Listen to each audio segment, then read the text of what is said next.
Okay. Hola, muy buenos días. Buenos días a todos en este viernes 16 de febrero. Acabamos de pasar, bueno, aquí en México, no sé, en otros países, el Día del Amor y la Amistad. Y bueno, pues en esa tónica de amor y amistad, dándoles las gracias de estar nuevamente con nosotros. Y bueno, pues seguimos de manteles largos.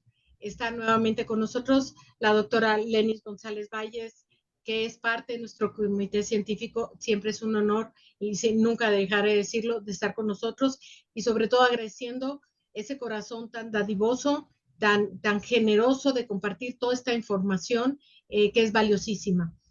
Para los que nos están viendo ahorita y no escucharon ni vieron el live de la doctora de él hace 2 viernes, por favor, entren a nuestra página de YouTube, el link, y ahí está. Denos un like para seguir nosotros aquí.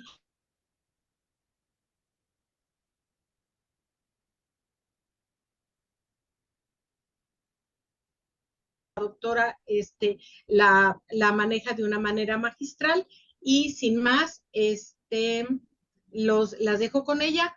Pueden escribir sus preguntas. Al final, si tenemos tiempo, se les contesta y si no, dejen su correo y se les hará llegar su respuesta. Bueno, doctora, no quito más tiempo. Muy, muy bienvenida. Muchas gracias de estar aquí con nosotros en Linca. Gracias, doctora. Muchísimas gracias, Lili. Bueno, buenos días para todos, buenas tardes a los que están en horario vespertino. Bueno, infinitas gracias a mi querida amiga Ceci, a la doctora Leticia Domínguez por la invitación. De verdad que es un honor, un placer y una gran responsabilidad hablar con ustedes sobre diferentes tópicos sobre la enfermedad gastrointestinal en autismo. Entonces, comenzamos de una vez. Muchísimas gracias a todos por conectarse. Denos like, por favor, que nosotros ahora como que dependemos un poquito del dedito levantado. Bueno, comenzamos entonces a hablar sobre las manifestaciones gastrointestinales en autismo. Nuestro goal, nuestro objetivo, nuestra meta, nunca olvidar que nuestro objetivo primordial es la salud del niño y su familia. La prevalencia del autismo, lo único que ha hecho es subir cada año desde el año 2000. En la publicación del CDC, la última que tenemos del marzo del 2023, tenemos un aumento exponencial del 417% en el diagnóstico de autismo en el mundo entero. Más frecuente en niños que en niñas, que eso ya lo venimos manejando hace más de 20 años, y a la última fecha que tenemos del CDC es de que hay un niño con autismo por cada 36 niños vivos. En el autismo, como hablamos hace 2 semanas atrás, encontramos varias alteraciones importantes, son 5 pilares importantes. Vamos a mencionar que hay alteraciones gastrointestinales y del sistema inmunológico. Hay pobre digestión y absorción de nutrientes por estas alteraciones gastrointestinales, lo que conlleva a la pérdida o déficit de nutrientes, conllevando a un proceso de malnutrición, en este caso de desnutrición. Aunque el niño pueda tener el peso y la talla dentro de los límites normales, hay desnutrición subclínica. Hay barrera hematoencefálica y gastrointestinal permeable, es decir, que la unión entre las células está perdida y comienza el paso a permitir paso de proteínas de mediano, pequeño y gran tamaño. Todo esto conlleva las alteraciones gastrointestinales, sistema inmune y a nivel del sistema neurológico, conllevan a neuroinflamación e inflamación de la pared gastrointestinal. Y es allí cuando comienzan a presentarse los signos y síntomas de autismo, y cuando el paciente consulta, pues obviamente al hacer las evaluaciones se hace el diagnóstico de autismo. En el autismo, el cerebro y el intestino están desnutridos, inflamados e intoxicados. Entonces vamos a hacer un viaje por el sistema digestivo. Aquí lo vamos a ver. Todas las imágenes que ustedes ven en todas nuestras conferencias son de pacientes vividos por nosotros, no son tomadas del internet ni de Atlas ni nada. Ustedes incluso pueden ver nuestro nombre, el nombre del paciente en las diferentes fotos. Entonces comenzamos, vamos a evaluar desde el esófago, El esófago, esta es la imagen endoscópica. El estómago, lo vemos aquí. Este es el antro pilórico, esta es la zona donde está tomada la fotografía. El duodeno, que es esta zona, las tres primeras porciones del duodeno, que es la primera parte del intestino delgado.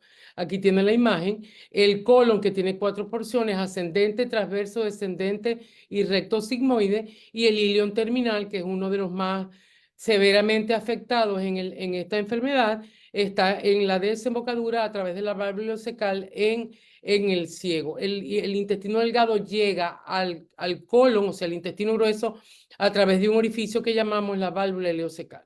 Entonces comenzamos como siempre es nuestra costumbre, de hablar de que todo lo que nosotros conversamos y damos el conocimiento es a través de la medicina basada en evidencia. Entonces vamos con el primer trabajo, que fue publicado en el World Journal Clinical Pediatrics en el 2023, donde ellos, a grosso modo y en resumen, dice que los niños con autismo experimentan síntomas gastrointestinales que impactan su salud, su aprendizaje y su neurodesarrollo, y que las causas que ellos encontraron más comunes incluyen la disbiosis, disfunción inmunológica, sensibilidades alimentarias o alergia alimentaria, déficit de enzimas digestivas y déficit del procesamiento sensorial, con el resto de los síntomas de autismo como hiperactividad, autoagresión, heteroagresión, pérdida del contacto visual, pérdida del lenguaje adquirido,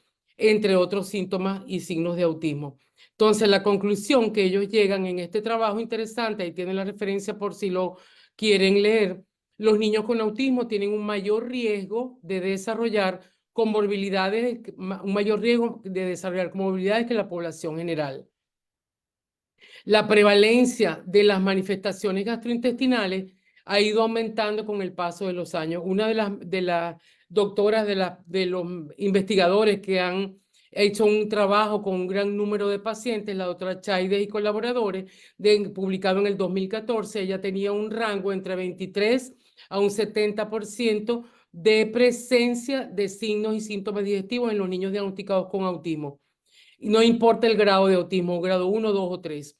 En el año 2022 fue publicado en la siguiente prevalencia entre varios autores, va de un 37, casi un 38% a un 82.4%.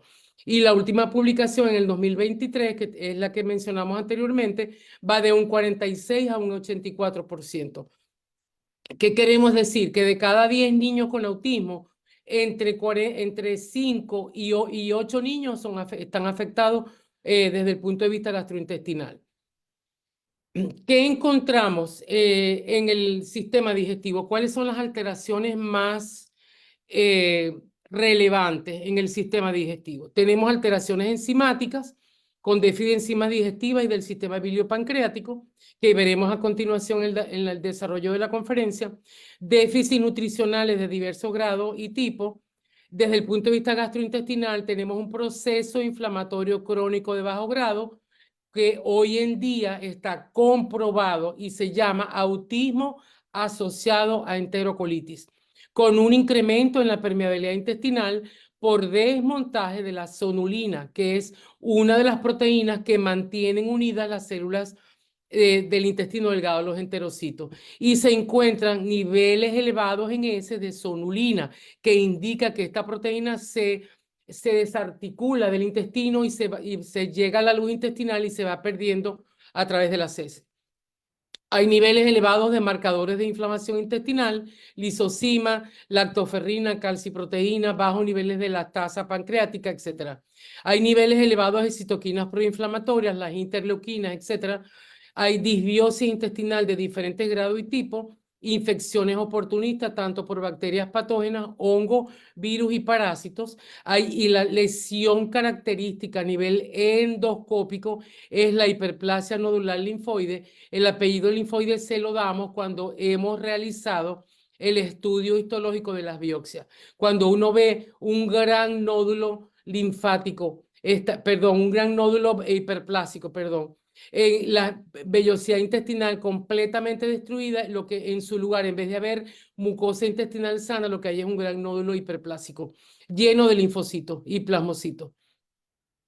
En el estómago conseguimos un cambio en el pH. El pH del estómago normalmente es ácido. Lo encontramos con pH alcalino. Básicamente hay un cambio total tanto en la arquitectura como en la calidad del ácido gástrico que impide el primer proceso de digestión de los alimentos, de remoción de las proteínas, de incisión de proteínas, carbohidratos y grasas para pasarlas al intestino delgado. Hay, obviamente, como consecuencia de todo lo que hablamos anteriormente, hay un trastorno generalizado de la motilidad gastrointestinal que produce reflujo gastroesofágico, también produce un retardo en el vaciamiento gástrico y la mayoría de los niños que tienen problemas digestivos con trastornos de la motilidad hacen estreñimiento, que es uno de los signos, de los síntomas, perdón, que ha ido ganando terreno y hoy en día lo encontramos en segundo lugar. Hay devastación del microbioma intestinal, alteraciones metabólicas de la propia mucosa intestinal y también del sistema inmunológico de la propia mucosa intestinal.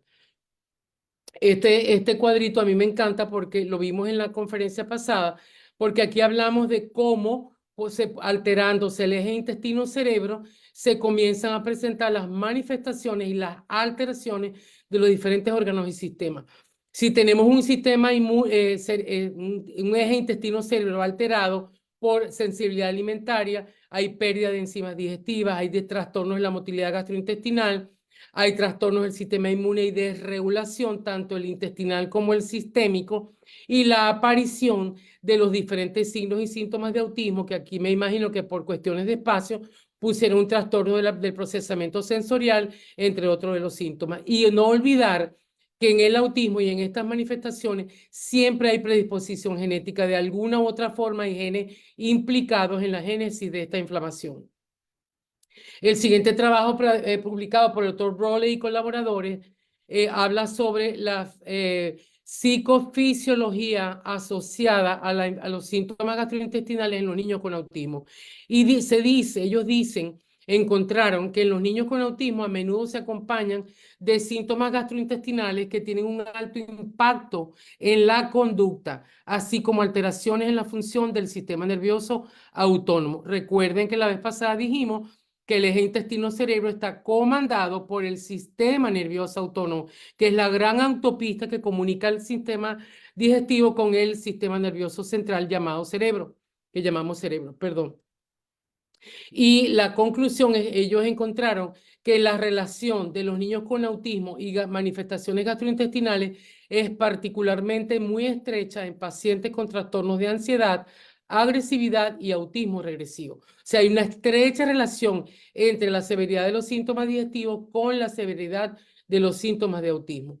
El siguiente trabajo, publicado en el Nutrients, en el año 2022, habla de los síntomas, la prevalencia o una revisión de los síntomas gastrointestinales en autismo. Y ellos revisaron 28 estudios centrados en la relación existente entre los síntomas gastrointestinales y la severidad de los síntomas de autismo y la regresión, lo que hablamos con anterioridad. El doctor Gorrindo y colaboradores encontró que los niños pequeños y no verbales tienen mayor probabilidad de sufrir estreñimiento más que diarrea. Y se ha informado que la prevalencia de los síntomas gastrointestinales en muestras de niños con autismo va de un 37.4 a un 82.4% que vimos con anterioridad. Entonces, en conclusión de este trabajo, las diferencias en la composición de la microbiota intestinal de los niños con autismo y síntomas gastrointestinales proporcionaron más evidencia de la relación entre las manifestaciones gastrointestinales y la severidad de los síntomas de autismo, así como la existencia de un eje intestino, inmune, cerebro, porque se alteran los tres. En el siguiente trabajo súper interesante, que es exactamente sobre el tubo digestivo, es de la doctora Shannon Rose y fue publicado en el 2017. Es un estudio súper interesante para nosotros los gastroenterólogos porque ellos estudiaron el 91% de los niños con autismo están afectados por debilitantes síntomas gastrointestinales. Esto es lo que reporta el trabajo. Con constipación, diarrea, dolor y distensión abdominal, alergia alimentaria o intolerancia alimentaria. Se reportan anormalidades únicas en niños con autismo, como la disfunción en el transporte de carbohidratos a nivel de los enterocitos, que son las células del intestino delgado. Hay disbiosis e inflamación y su conexión con la disfunción mitocondrial. Ella se centró este trabajo en las biopsias del colon para buscar disfunción mitocondrial en esas zonas del intestino. Entonces encontró que la disfunción mitocondrial está localizada en el ciego, justamente donde el microbioma intestinal es metabólicamente más activo. Y también en el hilo terminal, en relación donde se hace la fermentación de los ácidos grasos de cadena corta y la excreción de butirato. Entonces ellos obtuvieron biopsias del ciego y del recto en niños con enfermedad de Crohn y síntomas gastrointestinales. Este es un trabajo doble ciego controlado. Compararon niños con autismo con niños sin autismo, pero que tienen problemas digestivos, como enfermedad de Crohn y colitis ulcerativa.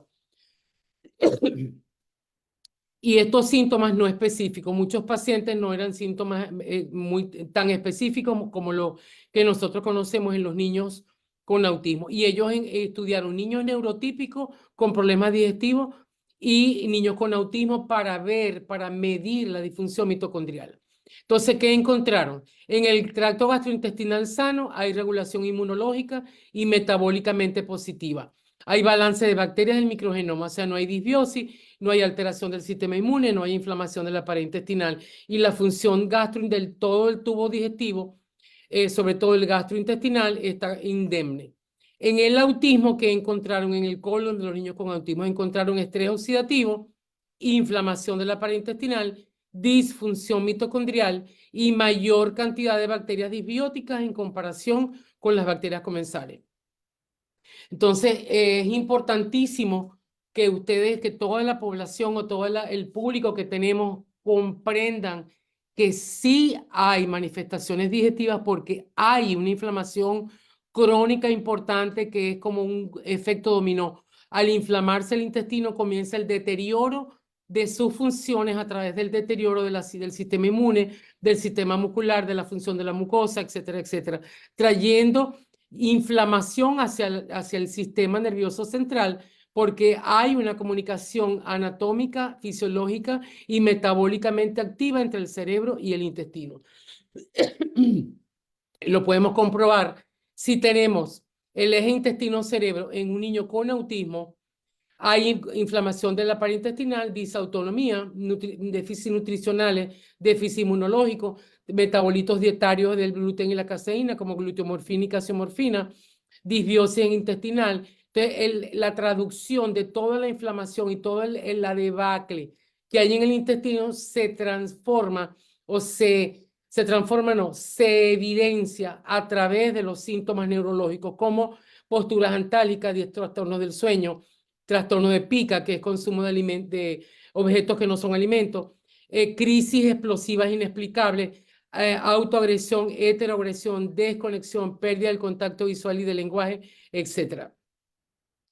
Entonces, el siguiente trabajo para el estudio del microbioma intestinal fue hecho por el doctor Mengiola, publicado en el 2016.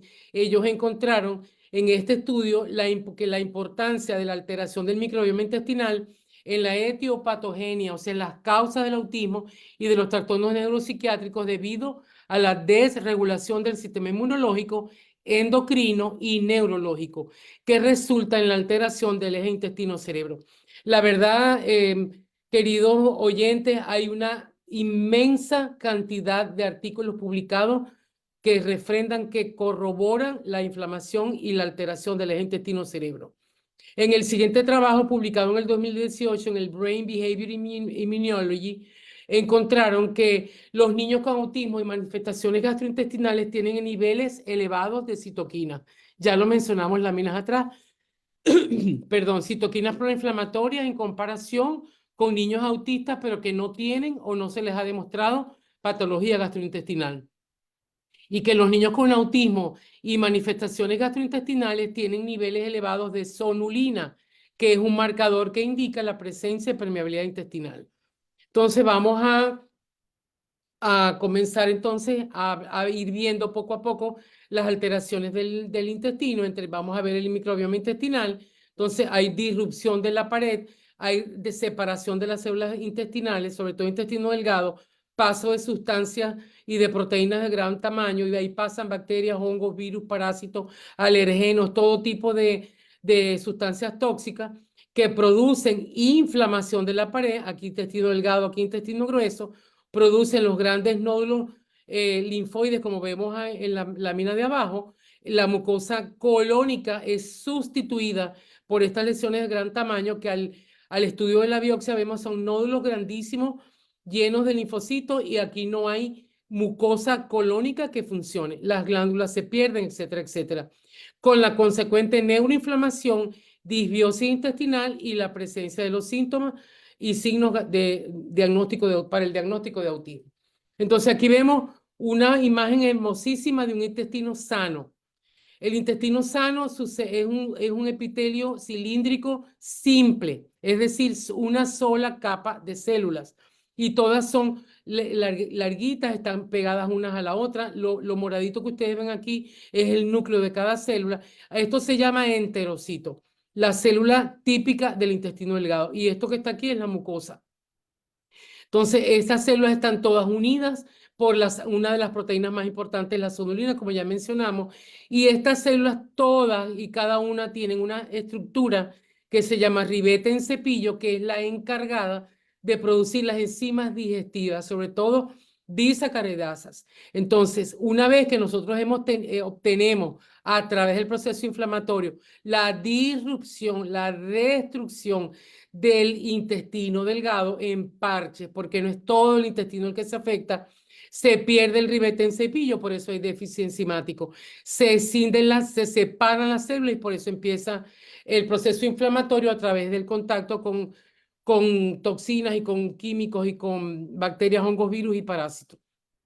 Entonces el doctor Strati publicó en la revista del microbioma en el 2017 un trabajo interesante que habla de las evidencias de la alteración del microbioma en el intestino de los niños con autismo. Caracterizaron hongos y bacterias del microbioma intestinal en una cohorte de niños con autismo. Ellos no compararon esto con niños sanos, simplemente tomaron toda la casuística de este trabajo, fue con niños con autismo, 90% de ellos con autismo severo, y encontraron alteración de las diferentes familias de bacterias que están en el intestino. No voy a nombrar, los nombres son un poco complicados, pero voy a tratar de hacerlo de una manera que ustedes puedan entender. Hay una disminución de las familias de los firmicutes y otro tipo de familias como las protobacterias, que son protectoras, que son bacterias benéficas, con un aumento de las bacterias que son comensales o que pueden ser saprófitas o que pueden ser patógenas ellas de quien obtengan los nutrientes y el oxígeno, ellas se pliegan a las buenas o a las malas. Entonces encontraron que la constipación está asociada a diferentes patrones de bacterianos en autismo en comparación con niños neurotípicos. Los niños con autismo tienen doble cantidad de Escherichia coli enteropatógena, Shigella, Salmonella, Clostridium y Cándida, diferentes tipos de cándida.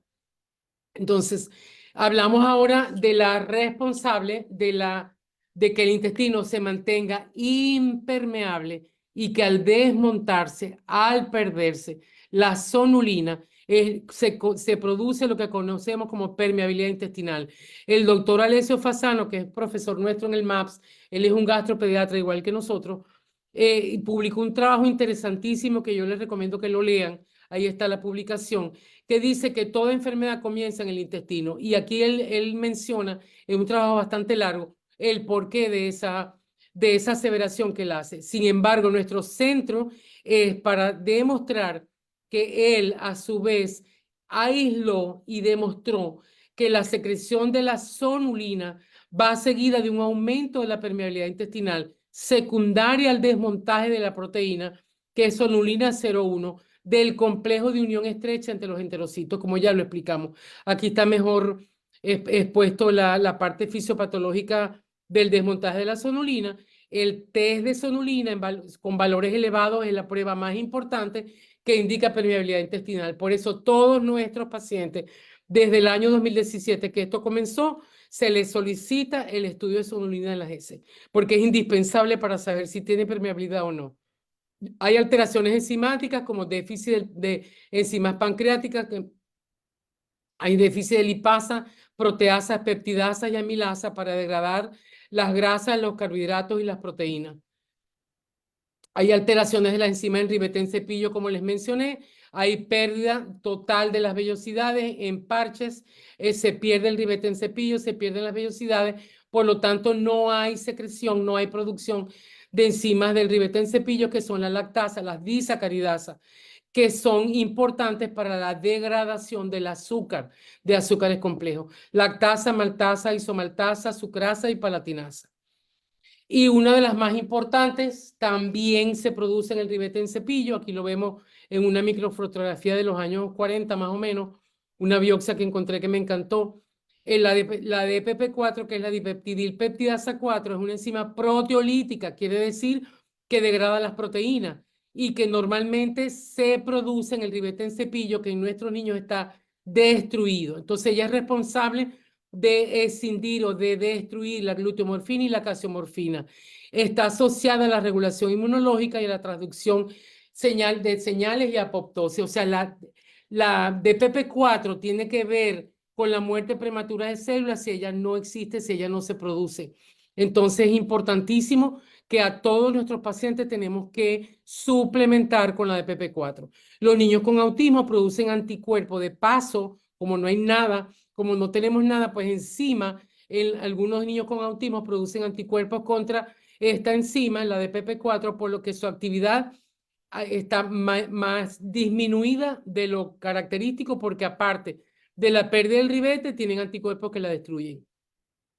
En cuanto a las manifestaciones clínicas, tenemos en el autismo asociado a síntomas gastrointestinales, estreñimiento, diarrea persistente o crónica, dolor abdominal, reflujo gastroesofágico, posturas antálgicas, bruxismo, y todo esto conlleva, ya por lo que hemos visto, a los trastornos de conducta y en el neurodesarrollo.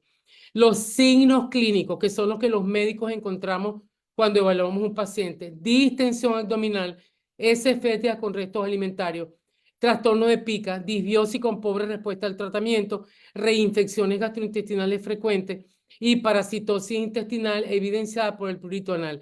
El prurito anal y la distensión abdominal son difíciles que los papás se den cuenta, porque ellos piensan que su niño está gordito y que, bueno, le molesta la colita porque le molesta el pañal o porque es estreñido, y no sabe pues que el prurito anal es uno de los signos más importantes que nos hablan en favor de que hay parasitosis intestinal.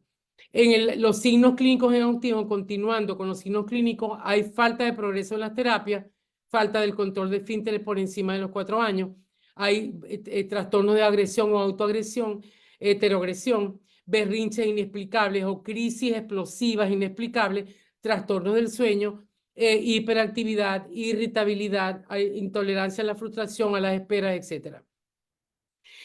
Aquí le vamos a mostrar nuestra casuística. Es importante para que ustedes más o menos vean cuáles son nuestros números. Hicimos un vuelo rasante desde finales del 2021 a enero del 2024. Encontramos 92 pacientes estudiados por completo y encontramos que el 48% tenían autismo moderado, es el más frecuente al día de hoy, 41% de autismo severo y 11% de nivel 1. El autismo severo hacía tiempo que venía disminuyendo y tenemos un par de años que hemos empezado a recibir nuevamente pacientes en nivel 3, o sea, con autismo severo. Entonces, los síntomas más importantes encontrados en nuestra casuística, que fueron 92 pacientes estudiados por completo, encontramos que la flatulencia fétida ganó el primer lugar, el autismo, el estreñimiento, perdón, que estaba en cuarto lugar, pasó al segundo lugar en nuestra casuística, comparable con la que tenemos en la actualidad con otros autores. Dolor abdominal el número 4, distensión abdominal en el cuarto lugar. En relación a las estadísticas de Nutritea, bueno, yo soy el médico de Nutritea, yo creo que todos saben, pues igual, así como soy asesor del Comité Científico del INCA, pues intervengo en Nutritea. Yo les pedí amablemente que sacaran sus estadísticas completas desde que Nutritea comenzó, desde el año 2019, finales del 2019, a diciembre de 2023, ellos han evaluado en forma completa 481 pacientes y encontraron que los gases están en primer lugar como manifestación gastrointestinal referido por los padres. Lo siguen la flatulencia fétida, las heces con restos alimentarios y en cuarto lugar el estreñimiento. En la nuestra, el estreñimiento está en segundo lugar. Y en quinto lugar, la distensión abdominal. Y el dolor abdominal pasó al sexto lugar. Un poquito diferente en la nuestra, pero básicamente se mantienen los primeros 5 síntomas un poquito diferentes, pero se mantienen en los primeros 5 lugares.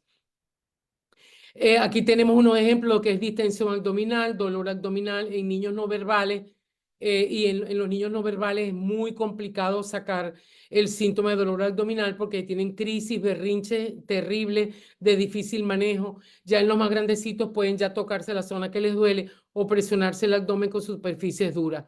Tenemos también que es importantísimo evaluar la característica de las heces. En el estreñimiento es muy importante que el pediatra, que los padres, inclusive a veces los terapeutas que tienen a sus niños en terapia y que ellos, los niños muchas veces hacen sus necesidades en la terapia, estén pendientes de las heces. Este es el fecaloma más grande que nosotros hemos sacado en un paciente, en una niñita que estaba siendo manejada como autismo severo y era un síndrome de Rett.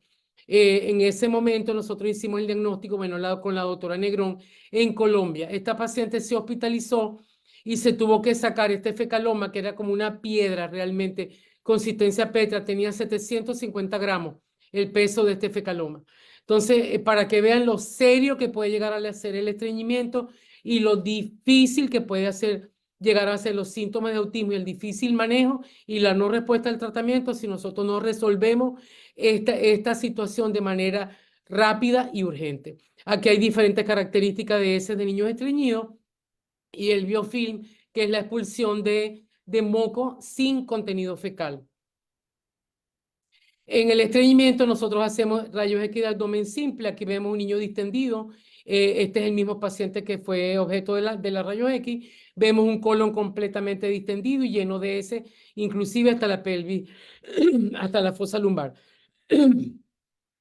El colon por enema, tenemos el colon de un niño normal, completamente sano, no tiene heces, no se le ve distendido ni nada. Y en un niño con estreñimiento vemos un dólico sigmoide, que es un colon muy largo. Como es tan largo, él se tiene que enrollar y se ubica en la pelvis. Entonces, las heces, cuando pasan del colon descendente hacia el recto sigmoide, está tan largo que se tarda demasiado tiempo en salir hacia el recto y se van secando. Entonces, hay que hacer rayos X simple de abdomen, colon por enema y manometría anorrectal y otros estudios dependiendo del caso. En el caso de las heces diarreicas, también el mismo comentario para las heces cuando son con niños con estreñimiento. Vemos heces de diferente tipo, grado de severidad de la diarrea, presencia de parásitos intestinales, como vemos aquí hay muchísimos parásitos en esta evacuación, ese con alguna forma y otra totalmente diarreica, estreñimiento alterno con diarrea solamente con ese completamente líquido y restos alimentarios, hemorragia digestiva inferior, una rectorragia, y aquí hay una gran cantidad de restos alimentarios.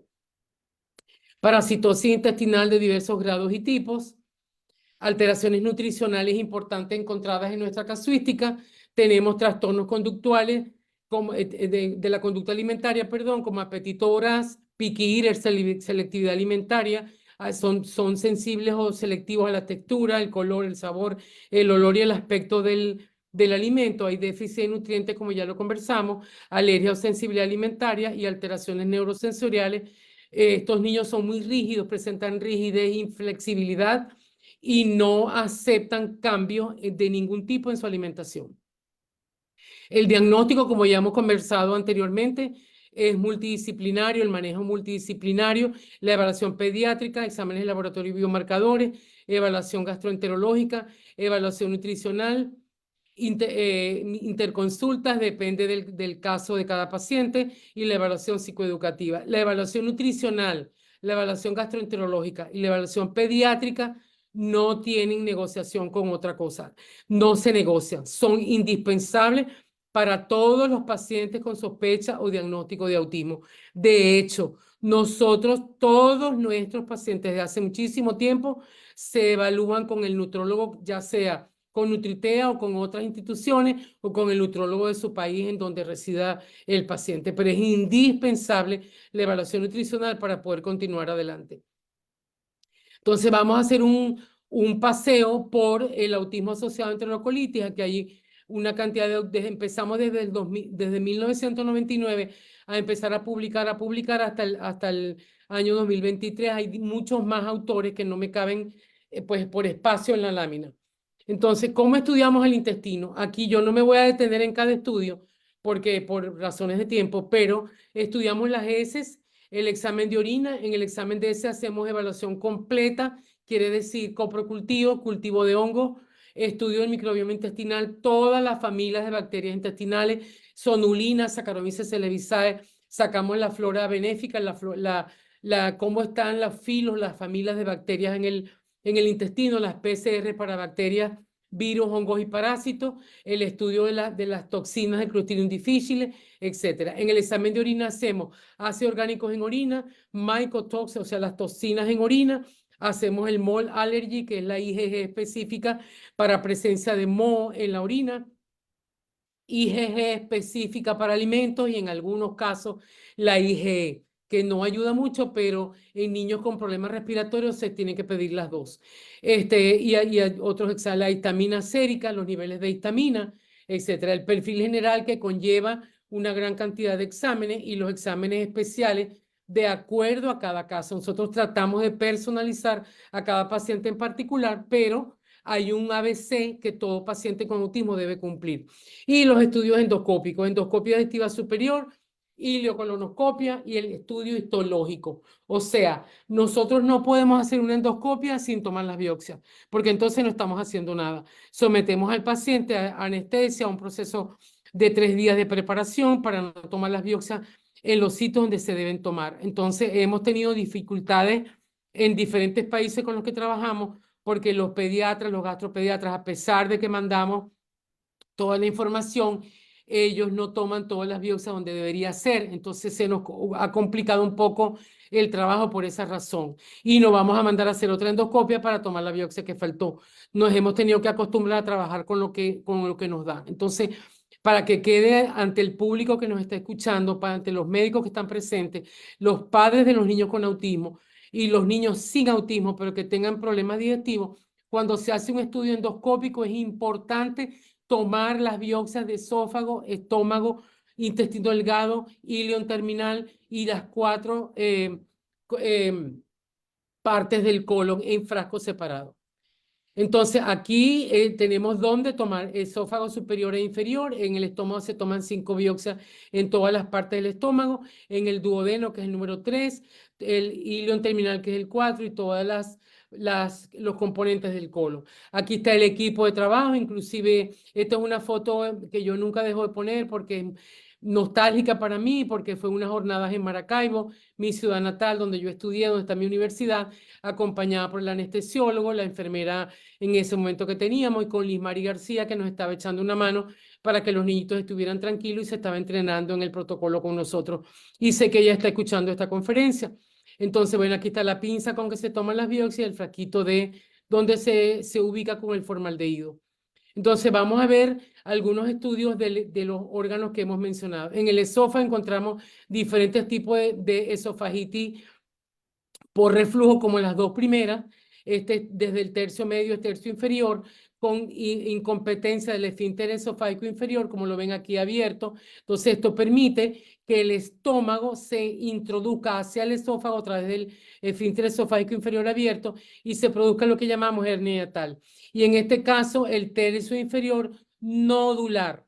Este es un caso de esofagitis eosinofílica. Aquí está la biopsia al lado, incluye aquí la biopsia de los niños con esofagitis por reflujo. En cuanto al estómago, también tenemos una gama importantísima. Hemos pasado por todas las lesiones que pueden ser posibles en el estómago. Hay gastritis química por reflujo duodeno gastroesofágico, es decir, que por el píloro también incompetente se devuelve la bilis, esto amarillo que ustedes ven aquí, y se quema el estómago. La bilis es un álcali, es como la lejía, quema más que el propio ácido, porque el estómago, su pH es ácido, como el vinagre, es pH 3 o 4. Enantema, o sea, un estómago inflamado con diferentes tipos de lesiones, hemorragia digestiva superior, vemos sangre ya previamente digerida y vemos la lesión más severa, más complicada, que se llama antro empedrado, que son miles de nódulos hiperplásicos que están asociados a la infección por Helicobacter pylori. Esta bacteria que ustedes ven aquí aislada, este es un paciente de Perú con un autismo súper severo, con autoagresión, que inclusive fue motivo de una conferencia que daremos después en una oportunidad, en otra oportunidad. En el intestino delgado, la primera porción, el duodeno. Esto es un intestino normal. Ven los pliegues uno detrás del otro, seguiditos uno y son corrugados, son todo el diámetro que tiene el intestino. Y están de buen nivel, están de buen grosor, de buen tamaño y no ven nódulos de ningún tipo. Aquí ustedes pueden ver la diferencia entre el duodeno normal y el alterado, el patológico. Pérdida de aquí solamente tenemos un solo pliegue continuo, los demás están todos amputados, perdidos. La mucosa completamente enrojecida e inflamada. Aquí más bien está pálida, también con pérdida de pliegue y una gran cantidad de nódulos hiperplásicos, que es lo que ya le he mostrado en varias oportunidades. Y aquí, al perderse un pliegue, al no haber un pliegue, significa que la vellosidad se ensanchó, se acortó y desapareció, como en este caso. Y esta última fotografía es el bulbo nodular, bulbo duodenal nodular. En el hilo terminal, si pueden ver, se parece porque es intestino delgado, lleno de pliegues continuos, es más bien rosadito pálido, no tiene nódulo, no tiene ningún tipo de lesiones en su interior y comenzamos a ver la hiperplasia nodular en leve, en este caso, nos permite ver la luz intestinal como aquí, moderada como en este caso, vemos unas lesiones súper grandes muy continuas, una al lado de la otra, pero todavía tenemos luz intestinal. Ya la hiperplasia severa no nos permite seguir avanzando con el colonoscopio y nos detenemos cuando no encontramos cómo seguir el paso. Y lesiones completamente grandes, pegadas una al lado de la otra, no hay mucosa sana. Y este es uno de los grados más severos que nosotros hemos vivido como pacientes. Entonces, es importante también mencionar que en el colon, a pesar de que no es un organismo, un órgano de absorción, es un órgano sumamente importante porque él retiene agua, sodio, cloro, potasio, magnesio, lo manda a la sangre y es un órgano que se encarga de formar el bolo fecal para que salgan las toxinas y todo los detritos que no nos sirven a nuestro organismo.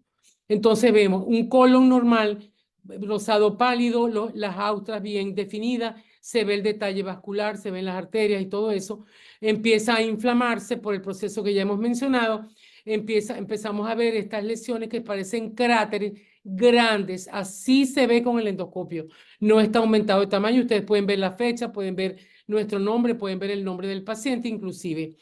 Entonces, el colon inflamado, cuando hacemos la biopsia, ¿qué vemos? Un nódulo al lado del otro, sin mucosa colónica sana, con pérdida estas glándulas son sumamente importantes y es una característica anatómica del colon. Pérdida de la característica de la glándula y de la función del colon. Podemos encontrar pólipos colónicos y podemos encontrar diferentes grados y tipos de hiperplasia. Aquí este paciente está comenzando el proceso y los nódulos son más pequeños. Y aquí están las biopsias. Entonces, el diagnóstico histológico, ¿por qué reitero, confirmo que es importantísimo el estudio de las biopsias? Nosotros los gastroenterólogos estamos preparados, estamos especializados en leer esas biopsias y en saber cuál es el tratamiento a seguir de acuerdo con estos resultados. Aquí les digo cómo nosotros podemos poner un tratamiento digestivo, como hay muchísima gente que lo hace sin tener los resultados claros, sin tener estudios endoscópicos. El intestino es un órgano clave, delicado, complejo, que no se puede tratar a la ligera. Con poner 3 probióticos, con poner 2 capsulitas de enzima, no es suficiente. Tenemos que estudiarlo en profundidad. Entonces podemos encontrar esofagitis por reflujo, esofagitis eosinofílica, gastritis con o sin Helicobacter pylori de diferentes grados y tipos: enteritis, ileitis, enterocolitis, el daño en la mucosa intestinal. Nosotros estudiamos destrucción de las vellosidades intestinales, relación cripta-vellosidad, conteo de células, contamos los eosinófilos, los polimorfos nucleares, los plasmocitos, los linfocitos intraepiteliales. Estudiamos el ribete en cepillo. Hay una técnica que hace el patólogo para poder determinar si ese ribete en cepillo está indemne o está desaparecido. Medimos los niveles de las enzimas digestivas en el líquido denal. Esa muestra la toma el gastroenterólogo y todo esto lo hace el patólogo. Y hacemos inmunohistoquímica de acuerdo a las características clínicas y de laboratorio de cada paciente. En conclusión, podemos decir que la mayoría de los niños con autismo tienen manifestaciones gastrointestinales, inadecuada respuesta inmunológica, neuroinflamación, disfunción mitocondrial, estrés oxidativo y trastorno metabólico. Se describen anormalidades metabólicas por pérdida de las funciones del microgenoma intestinal y que cada niño con autismo es diferente, pero deben ser estudiados de acuerdo a su historia clínica, antecedentes, examen físico, siguiendo el protocolo de estudio estandarizado. La mayoría de los niños con autismo tienen manifestaciones gastrointestinales y estas pueden estar ocultas detrás de los trastornos conductuales. Llevamos más de 20 años diciendo esta conclusión. Todo niño diagnosticado con autismo debe ser evaluado de manera integral para llegar a un diagnóstico definitivo de las comorbilidades asociadas en órganos y sistemas. Las causas del autismo son multifactoriales y el manejo es multidisciplinario. Por todo lo antes expuesto, los niños con autismo deben ser manejados a través del tratamiento biomédico y nutricional, diseñado de manera personalizada, de acuerdo con todos los resultados clínicos del laboratorio, pruebas especiales y protocolos estandarizados. De verdad ha sido un verdadero placer. Ha llegado al final de nuestra conferencia y estamos abiertos para la sesión de preguntas. Gracias a todos por estar presentes.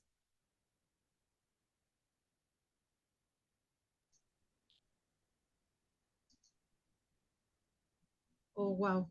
Sí, siempre aprendiendo. Muchísimas gracias, doctora. Deje un minuto más su slide porque ya lo pusimos en nuestras redes, pero están preguntando para hacer contactarla de manera directa, pero si me permite, tengo algunas preguntas. Muchos saludos. Bueno, le agradeciéndole que es la mejor, eso no cabe duda. Sí, hay una pregunta un poco personal, pero puede ser importante. Dice, doctora, llevamos una dieta libre de gluten, caseína, azúcar y procesado, solo alimento con proteína, tubérculos, grasas saludables, arroz, frutas, pero mi hijo en ocasiones devuelve la comida como si fuera reflujo, hay heces variadas y trozos de fruta, o sea, no tiene restos de alimentos, ¿sí? Entonces, ¿qué puedo hacer? Pues, estudiarlo. Exacto. Hay que estudiarlo, no hay otra. Hay que hacer, como ya dije al final, porque sabes que nos preocupa mucho que hay, bueno, de todo, como de todo en la vida, en la viña del Señor. He notado en los últimos años, y sobre todo lo que fue después de la pandemia, Exacto. que bueno, es un poco delicado lo que voy a decir, pero lo tengo que decir, porque al César lo que es del César. O sea, el intestino es un órgano complejo, delicado, complicado. Por ejemplo, esta mamá, de verdad, con todo el respeto, buenísimo, pero qué bueno que hizo la pregunta porque nos permite aclarar. En este caso, no hay recomendación, la única que hay es estudiar al paciente. Ya usted vio, si vio la conferencia, cómo se hace. Hay que individualizar cada niño. Hay un Exacto. protocolo base, pero al lado de esa base que todo niño con autismo debe tener, debe cumplir, hay otros exámenes que se tienen que hacer de acuerdo al estudio de su historia clínica. Para ayudarla más y saber qué tiene su hijo, tenemos que hacer los estudios. No digo yo la endoscopia primero, vamos por parte. Examen, historia clínica, examen físico, definir qué grado, qué tipo de autismo, si ya lo tiene el diagnóstico, evaluar clínicamente las comorbilidades que puedan estar presentes y diseñar el protocolo de estudio para este paciente. Pero hoy en Así día en es. el tratamiento, de verdad, con mucho de tristeza y dolor lo digo, se trata de una manera muy a la A la ligera, ligera. a la ligera, esa es la Así palabra. es. Y Así es. yo recibo pacientes, no tienes idea de lo que recibimos, por eso tomar a la ligera el intestino, al sistema inmunológico, al sistema metabólico. Yo soy gastropediatra, pero nosotros somos pediatras primero. Y el pediatra tiene que tener una visión integral del paciente. Entonces, el tomar a la ligera el tratamiento del intestino sin exámenes o con poquitos exámenes y sin estudio no va a llevar a ningún lado. Así es. Y bueno, voy a hilar una pregunta que hace un papá, que qué bueno, varón, un papá por aquí anda. Él pregunta que qué exámenes se hacen, se deben de hacer. Yo creo que se está contestando también que los Exacto. exámenes son dirigidos por el doctor de acuerdo a lo que el doctor ve en clínica y él va a ir recomendando cuáles se hacen, ¿correcto? Exactamente, así es. Y hay otra también, otra pregunta unida a esa, dice que el examen de Odolina. sonulina Ujú. es en qué es, en sangre, en En heces, ¿cómo es? heces, en heces. Y que si se Hoy en puede día hacer en todo, cualquier laboratorio, tiene que no, ser no, especial. lamentablemente no está en América Latina, no hay acceso. Hay dos vías. En México sí tenemos cómo hacerlo a través de un laboratorio que está en México, se llama Vitash Lab, pero el examen que se está haciendo en Biotech, US Biotech, hay varios exámenes aquí en Estados Unidos. En América Latina no hay cómo hacerlo.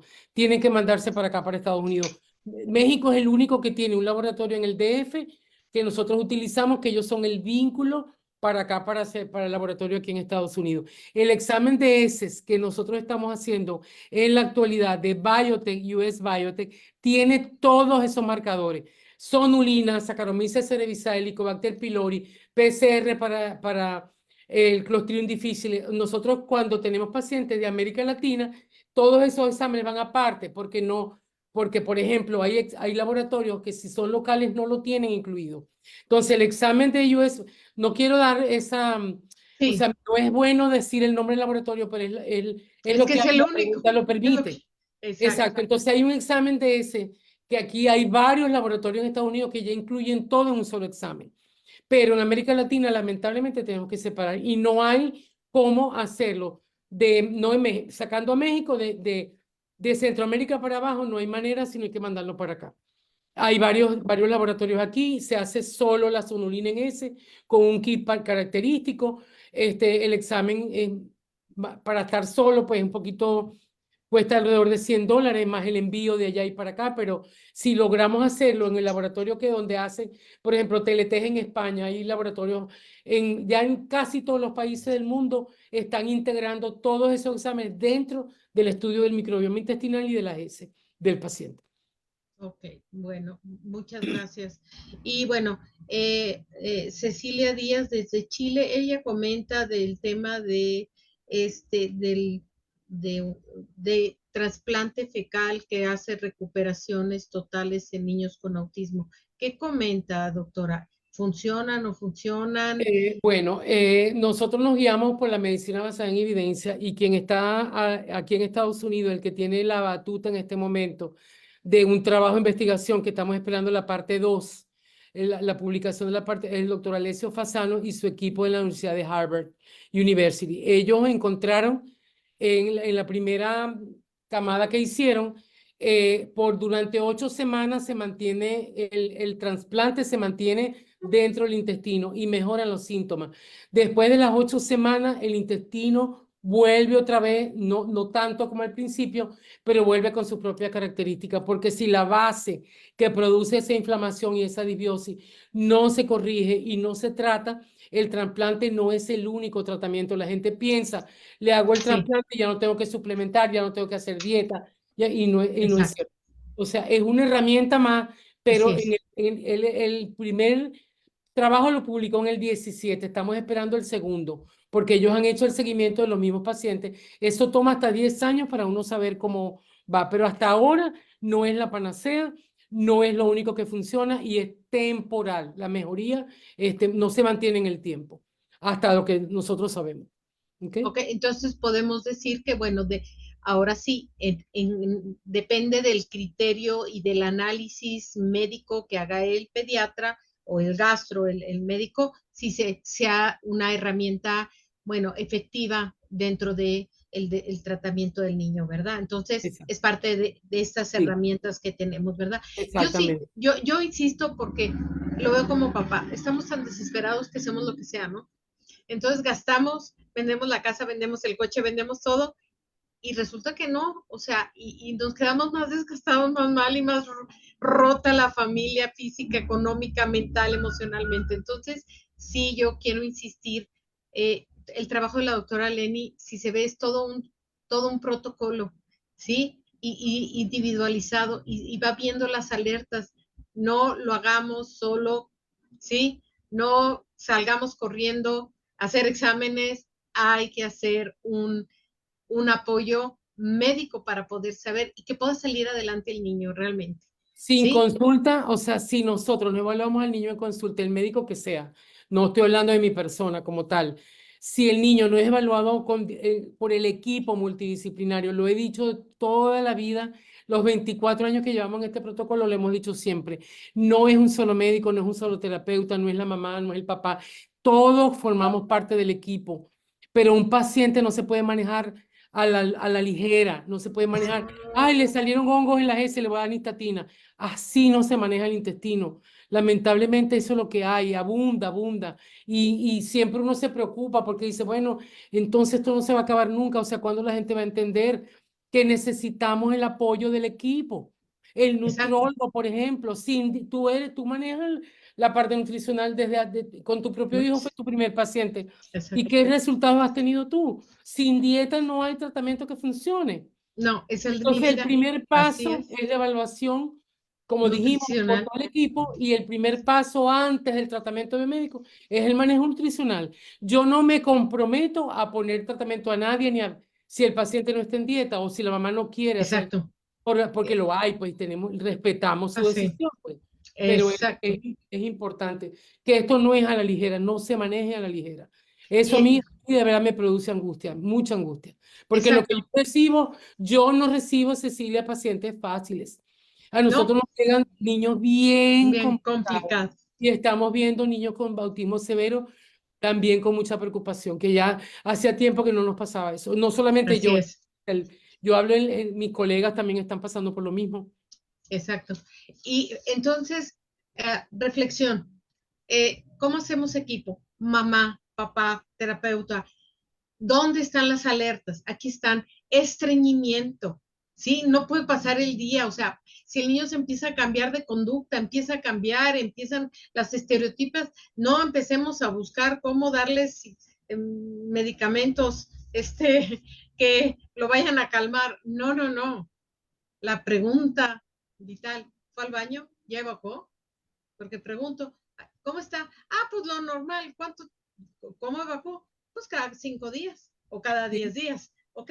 Entonces, papás, ese es nuestro trabajo, estar alertas, comunicar al doctora Lenny, tiene 3 días, 4 días que no evacúa y que se quiere comer las paredes de la casa, ¿no? Ahí ya la doctora ya va a saber por dónde biológicamente está trabajando, no uno, y no hacer tampoco lavados por lavar, pues si no que fueran calcetines, por favor, lo digo porque me pasa. Llegan cada invasiones y son bebés, son Sí, niños, hay que señor. respetarlos. Entonces, bueno, ese es mi aporte, doctora. Agradecida con todo. Hay algunos que ya mandamos el correo para que por favor acérquense, escríbanle, tengan paciencia, la doctora está llena, está saturada, paciencia, pero como dice ella, en lo que esperas tu cita, ¿qué puedes hacer? La dieta. Linka tiene mucho para iniciar, Nutritia tiene mucho también, empecemos. En el inicio de un buen tratamiento en TEA es la cocina. Empecemos por ahí. Pues Exactamente. muchísimas, ¿verdad? Muchísimas gracias, gracias por tanta pregunta, por este numeroso grupo de papás interesados. Se queda nuevamente, lo comento, en nuestro canal de YouTube. Lean, relean, escuchen, aprendan. aprendamos a poder entender a nuestros hijos para poder apoyarlos y darles esa buena información. Y como dijo la doctora Lenny, hacer equipo. Más bien hacemos comunidad, cada quien en su espacio. Muchísimas gracias y pronto nos vamos a ver. La doctora generosamente vamos a trabajar, va a ser más presente este año y eso a mí me llena de alegría mi corazón y mi mente porque aprendo siempre mucho de ella. Vamos a andar por aquí, por favor. No, danos un like, como dice, es importante para que nosotros sigamos aquí. Muchas Sí. gracias, doctora. Se lo Muchas agradezco gracias, por su Teti, por tiempo. tu confianza, tu invitación. Que Dios los bendiga a todos y gracias a todos los que se conectaron. Esperamos sus comentarios y sus preguntas. Hasta luego. Hasta luego. Nos vemos. Bye.